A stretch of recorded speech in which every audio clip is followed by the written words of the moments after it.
On en vient à cette visite du pape Léon XIV en Turquie. Il a présidé ce samedi sa première messe à Istanbul. Les fidèles étaient à ce moment-là autorisés à l'approcher. Ils avaient été tenus à l'écart ce matin au moment où le souverain pontife visitait la mosquée bleue, ce site célèbre et emblématique monument ottoman. Bonjour à vous, Jenna Lebras, vous êtes à Istanbul pour France 24. On a à l'instant aperçu ces images et on entend partiellement ce moment important de la journée. C'était cette messe prononcée par le souverain pontife devant des fidèles à Istanbul. Oui, c'était l'événement majeur de cette journée, cette grande messe anticipée de l'Avent qui s'est tenue en public ici à la Volkswagen Arena. Vous l'avez loupé, elle vient tout juste de se terminer il y a quelques minutes. 4000 fidèles triés sur les volets étaient présents.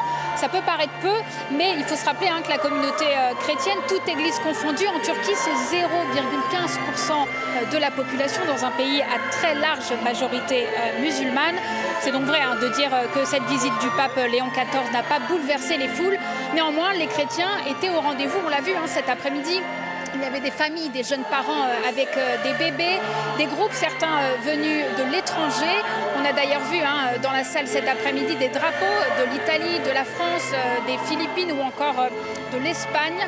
Le pape a été accueilli sous un tonnerre d'applaudissements donc pour cette messe catholique qui s'est faite en présence des églises latines, arméniennes, chaldéennes et syriaques, mais aussi en présence des représentants religieux des autres églises chrétiennes.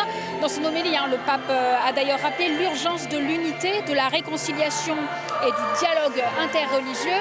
Du dialogue interreligieux, il a notamment été question aussi ce matin avec la visite de la mosquée Sultan Ahmet, plus connue sous le nom de la mosquée bleue, et puis de l'unité des chrétiens. Ça a été le sujet cet après-midi, puisqu'il en a été question dans la déclaration conjointe signée par Léon XIV et Bartholomé Ier au palais patriarcal de Phanar.